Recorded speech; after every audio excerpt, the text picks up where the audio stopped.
Janë këto pamjet e trenit të ndarë për gjysmë në aksidentin e ndodhur në Kairo të Egjiptit. Si pasoj, 17 persona kanë humbur jetën dhe të paktën 103 të tjerë kanë mbetur të plagosur. Treni ishte duke udhëtuar drejt një kampi ushtarak në Kairo, kur doli papritur nga shinat në zonën e Badrashin të Gizës. Ende nuk janë bërë me dije shkaqet e aksidentit. Pasagjerët e plagosur në aksident janë dërguar menjëherë në spital. Një dëshmitar tha se pa 10 trupa të vdekur në vendngjarje. Incidenti i fundit mund të rrisë presionin ndaj qeverisë për të përmirësuar sigurinë e trenave, e cila në Egjipt është mjaft e dobët. Në nëntorin e kaluar, 50 fëmijë humbën jetën pasi treni u përplas me autobusin e tyre të shkollës.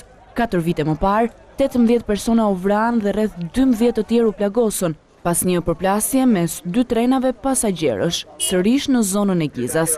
Ndërsa në vitin 2002, një tren shpërtheu në flak në Kairo duke vrarë 373 persona.